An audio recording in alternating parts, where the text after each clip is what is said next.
भगवान श्री कृष्ण ने युधिष्ठिर से कहा, बड़े भैया, अब आप शांति की ओर निकलिए।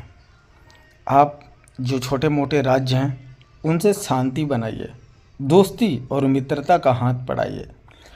तो उन्होंने युधिष्ठिर ने इस काम के लिए अर्जुन को सौंपा। तो अर्जुन ने सबसे पहले नागलोक की ओर मित्रता का हाथ बढ़ाया और वहाँ पर पहुँचे। उन्होंने ये और अर्जुन ये सोच रहे थे कि कहाँ से नागलोक जाने का रास्ता है। बहुत बड़ा एक झील था। तब तक क्या हुआ कि वहाँ पर एक बासुकी, नागराज बासुकी की लड़की उल्पी अपनी सहेलियों के साथ ऊपर घूम रही थी। तो तब तक वहाँ का जो सेनापति था, जिसका नाम चांडक था, वो ऊपर देखने के लिए आया। तो उल्पी ने यह सब देखकर वो डर गई। तो जो उनकी सहेलियां थीं वो तो नागलोक चली गईं। उल्पी तो भाग रही थी, भागते भागते अर्जुन सामने खड़े तो वहाँ से उनसे टकरा गई। तो दोनों एक दूसरे की मोह माया में फंस गए। दोनों एक दूसरे की आंखों में आंखों देख रहे थे कि मानो इसके अलावा संसार में कोई दूसरा कुछ हो ना। ऐसे प्यार के मोह माया में फंस के जैसे कोई कमल की झील ऊपर से कमल कमल बरसा रही हो। इस तरीक़ा से वो प्रेम मोह माया में फंस गए। तो अर्जुन पूछने लगे, हे देवी, आप कहाँ की रहने वाली हो? उल्पी शर्मा गई और उसने बोला कि हम कल बताएंगे। और वो नागलोक चली गई। नागलोक में जाने के बाद वो रात भर अर्जुन के बारे में सोचती रही। उसकी सहेलियों ने पूछा क्या हुआ, लेकिन वो नहीं बता पाई।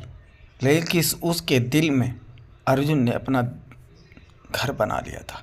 इधर अर्जुन भी उल्पी के प्रेम में फंस गया था। यह अर्जुन का पहला विवाह था, पहला प्रेम था। अर्जुन ढेरों रात सोचता रहा और इधर उल्पी मिलने के लिए बेताब था। सुबह होते ही उल्पी बेताब थी अर्जुन से मिलने के लिए। तब तक पता लगा नागराज बासुकी की सभा लगी हुई है। चांडक ने बताया कि हे राजा, कि अर्जुन हम पर आक्रमण करने के लिए आया है। तो इधर उल्पी भी ये बात सुनकर राजसभा में सम्मिलित हुई। तो चांडक ने बहुत सारी बातें बताते हुए ये बताया कि अर्जुन हम पर आक्रमण करने के लिए आया है। तो नागराज बासुकी ये नहीं मानते थे कि अर्जुन या पांडव हम पर आक्रमण करेंगे, लेकिन चांडक ने उन्हें ऐसा भड़का दिया था। तो इस बात को लेकर उल्पी राजकुमारी थी, तो उसने कहा कि ऐसा अगर करना ही होगा आक्रमण, तो मैं इस नागलोक की राजकुमारी अर्जुन का वध मैं करूंगी। तो राजकुमारी उल्पी जहर से भरी कटारी लेकर अर्जुन के पास गई। अर्जुन पे जैसे ही वार किया तो अर्जुन ने पकड़ लिया। तो उन्होंने बोला कि हे राजकुमारी, तुम हमसे ऐसा हम पर आक्रमण क्यों? तो उसने बताया कि तुमने खंडप्रस्थ बर्बाद करके हमें बेघर कर दिया, हमें कहीं का नहीं रखा। तो अर्जुन ने अपनी सारी समस्याएं बताई कि आक्रमण मैंने तो शांति का प्रस्ताव रखा था, लेकिन आप लोगों ने नहीं माना, तो मेरी मजबूरी थी। तो वो लड़की समझ गई, उससे प्रेम था अर्जुन से, वो बात मान गई।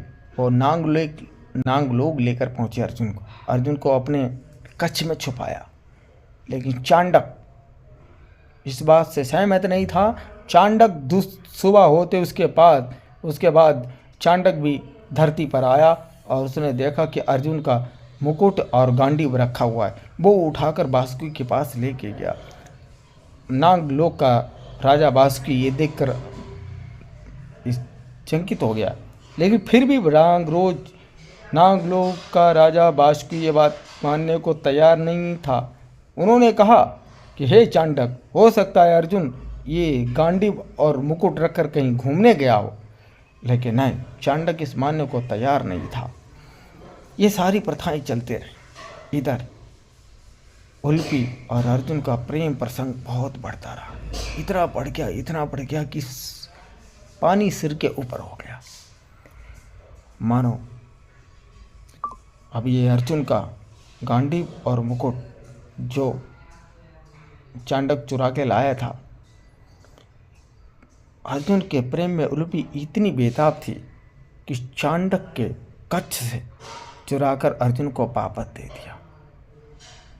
लेकिन अर्जुन ने सारी बात बताई।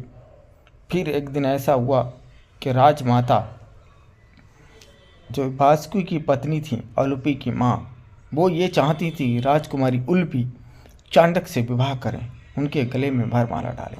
लेकिन उल्पी अर्जुन को चाहती थी, अर्जुन से प्रेम करती थी। तो एक दिन बासुकी ये बात जानते थे। फिर अर्जुन से उल्पी ने मिलाया।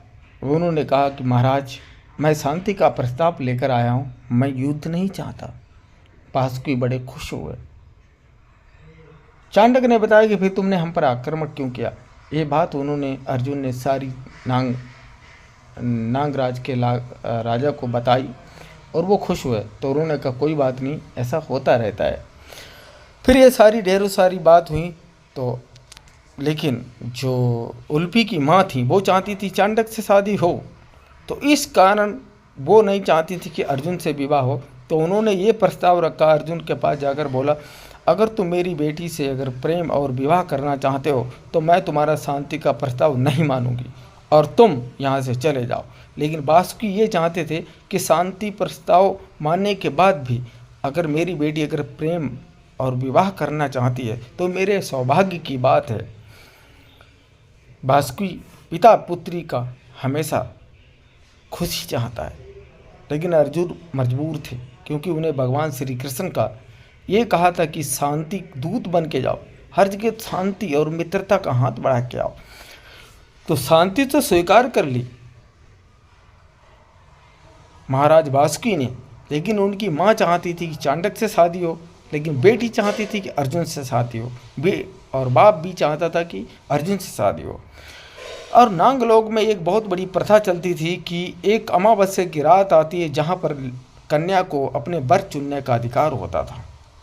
वो रात 2 दिन पहले आने वाली थी और यहाँ से अर्जुन चलने वाले ही थे। अर्जुन ने चलने वाले थे, तब तक बासुकी ने अपनी पुत्री की आंखों में देखा कि मेरी पुत्री उदास है। वो समझ गया कि हमारी पुत्री अर्जुन से प्रेम करती है। तो इस कारण अर्जुन को रोक दिया कि पुत्र कि अब तुम यहाँ पर 2 दिन रुक के जाओ। तो अर्जुन ये बात मान गए और वहाँ पर जब वरमाला डालने का जब समय आया तो आपको तो पता है कि राजकुमारी उल्पी को सर्वप्रथम वरमाला देगी और वर चुनने का अधिकार सिर्फ लड़की को होता है। ये नागलोक का नियम था। इधर चांडक ने अपने सारी सेनाओं को भड़का रखा था कि अगर नागलोक की कन्या अगर मानव से शादी करेगी तो हमारे यहाँ का नियम टूट जाएगा। तो उसने सारे लोगों को, अगर नागलोक की कन्या अगर अर्जुन के गले में वरमाला डालती है तो आप लोग इसका विरोध करेंगे। इधर ऐसा नहीं हुआ। उल्पी ने वरमाला उठाई, पहले अर्जुन की तरफ पहले चांडक की तरफ बढ़ाई, फिर उसने अर्जुन के गले में वरमाला डाली। चांडक भड़क गया, गुस्से में हो गया, उसने विरोध किया। तब तक कि कुंती की जो पिता थे वो आए, उन्होंने बताया कि ये शादी सही है और अर्जुन और उल्पी का विवाह संपन्न हुआ। इस बात को लेकर बासुकी और उनकी पुत्री उल्पी संतुष्ट थे, लेकिन उनकी माँ राजकुमारी उल्पी की माँ इस चीज़ से बिल्कुल खुश नहीं थी। अर्जुन ने वहाँ बासुकी की निगरानी में शादी हुई, विवाह संपन्न हुआ। और अर्जुन का ये पहला विवाह था। दोस्तों मैं आपको बता दूं कि अर्जुन का ये राजकुमारी से पहला विवाह था जो नागलोक में हुआ था। इनसे एक पुत्र हुआ। उसके बाद अर्जुन बहुत प्रेम मोह माया में फंसे रहे। कई महीनों के बाद इन्होंने वहाँ से जाने का प्रस्थान किया। आगे इनके किनके साथ शादी होती है हम आगे बताएंगे। धन्यवाद।